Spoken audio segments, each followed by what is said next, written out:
So here we are at Istanbul airport, and you can see in Turkish separate language. It's not Arabic, that's Turkish. It's very close resemblance, I believe, to Bulgarian, so up and down's mother's fluent in Bulgarian, having spent many years as a dancer. Well, she was an international star from Bulgaria, and of course she was on the magazine Time, you know, on the front page. It's quite an achievement, actually. I think it was July 1974. I'm not sure which copy it was, but 1974, front cover of Time magazine. And then many years later, myself and Up and Down went to see her on a comeback concert, and of course she was absolutely terrible, shocking. It was really, really bad, and I just remember the audience, and all I can hear is this echo of boo, boo, off, boo, that type of thing, and it really was quite something awful. Good morning on the 1st of February 23. That's the smoking zone over there. It's called the terrace. And I'm sitting with a double espresso to try and wake my head up. Yesterday morning, being the 31st of January, I woke at about 7:45 and was up about 8 o'clock. Slept very well. It was a fantastic bed I had at that Jasmine Palace resort. It really was. It was just a perfect bed. Anyway, what am I going to talk about? Oh yeah, I'm in Istanbul airport. The reason I mentioned I was up at that time yesterday morning is I've only had 2 30-minute naps since then, so I'm rather exhausted.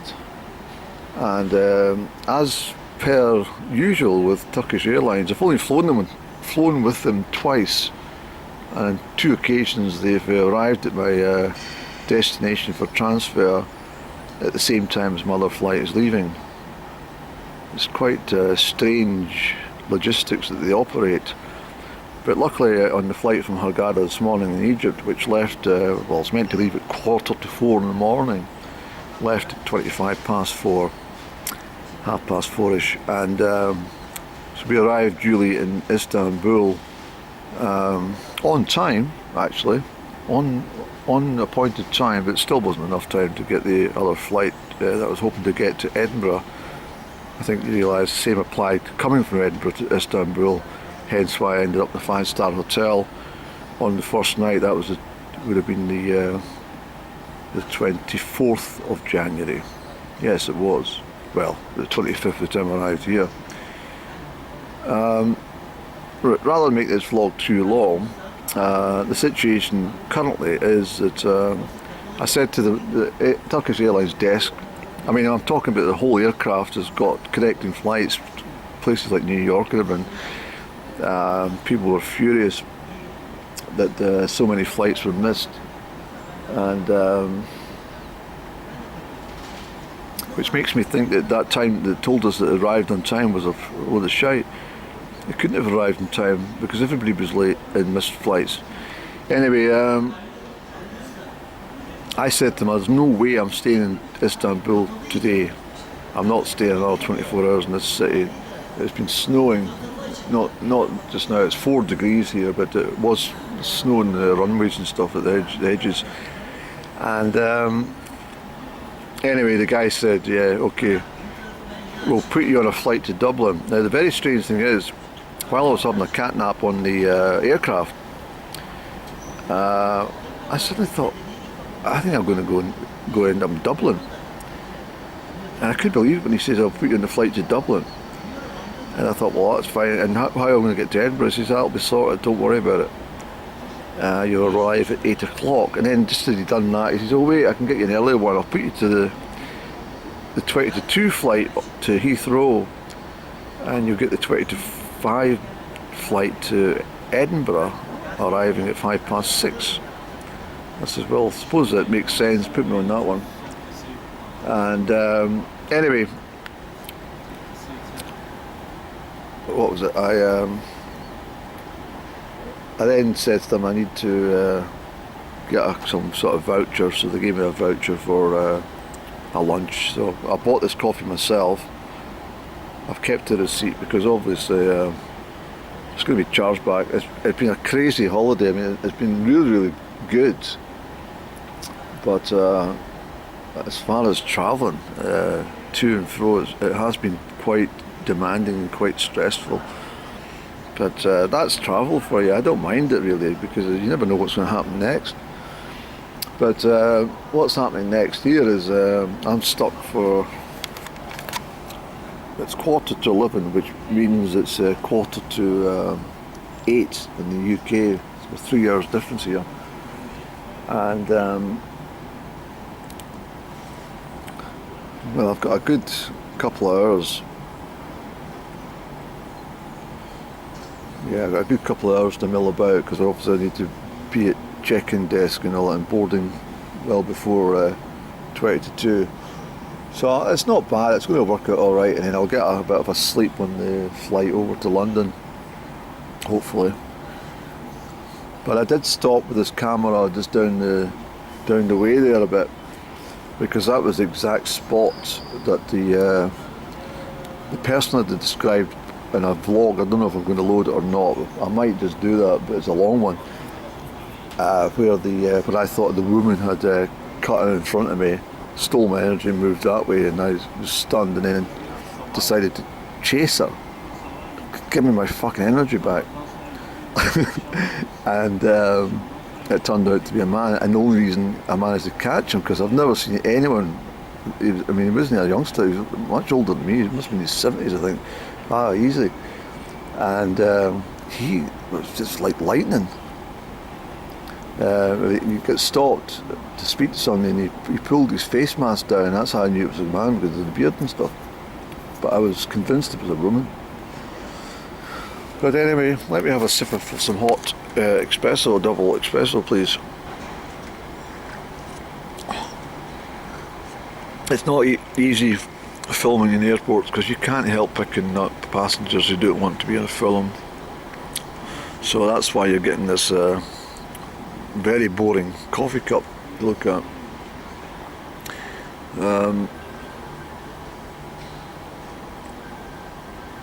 So it's been quite eventful. I mean, it was quite a wee while in Hurghada. I'm not going to tell you things on camera about what was going on and stuff, because I think there's limitations in what you can say and what you can't on things. But it was quite bizarre in the last. It was quite odd.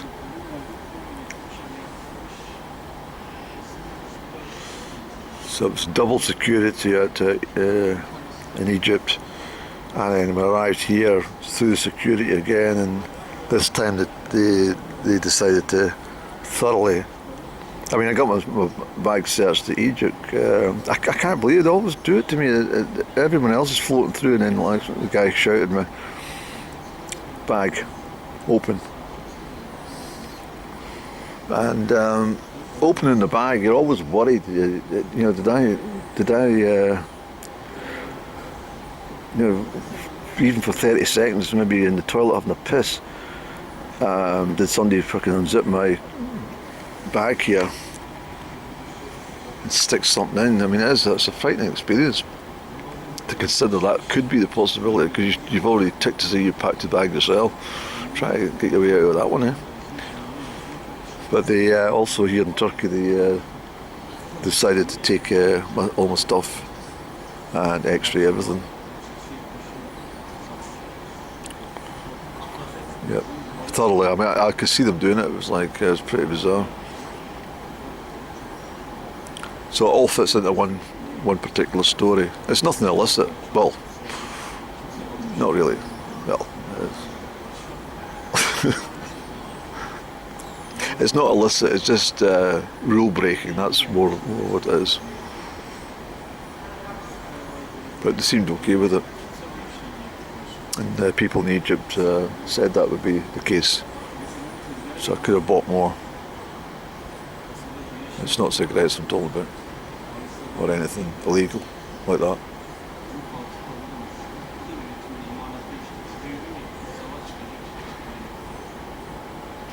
What it was is I went to see a magic man. Well, there.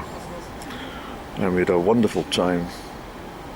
And then his cousin shouted at me a couple of days later, and, "Oh, Mr. Andrew, come. I'll show you this, show you this." Anyway, I bought some magic potions. Not portions, potions. And but you're only meant to take so much through, but they've allowed it through. And I know the reason why, but I'm not telling you.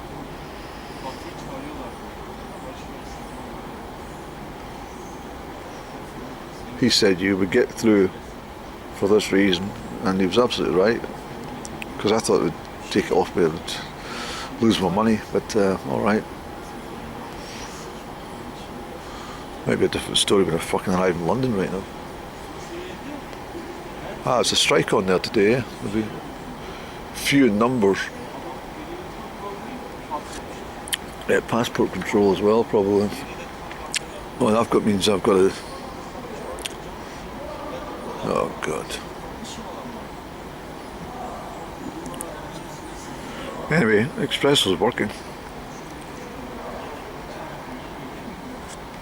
So you're probably thinking to yourself, what the hell were you doing in Egypt? Well, I think I explained that on some of my vlogs.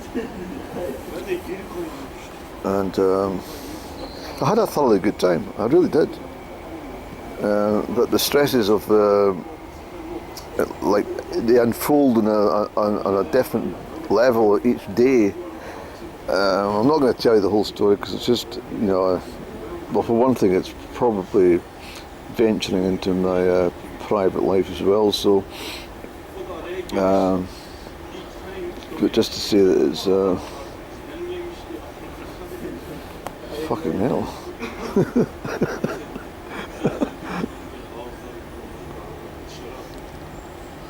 Right, so what I'll do is, because there's a nice quiet corner here just to sit, because there's nobody here at, what's it called, Simit Sarayeh, or something it's called, the coffee place.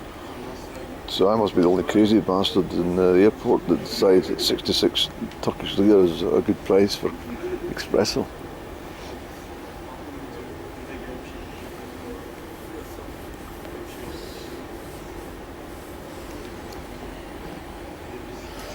It was a pretty, I wouldn't say scary, that's not the word.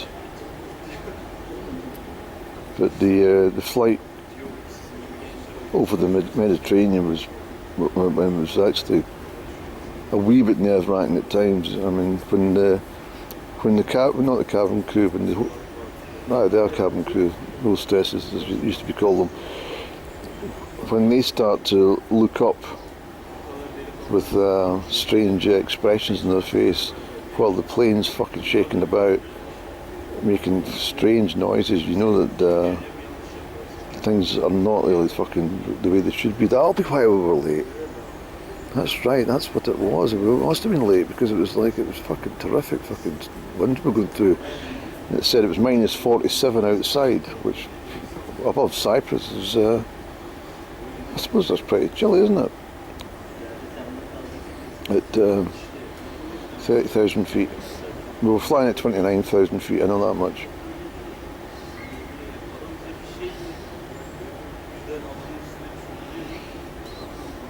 So I knew I wouldn't get a straight run home. I just knew that there'd be further issues, and I dare say that even when I get to, there might even be delays going from here to London.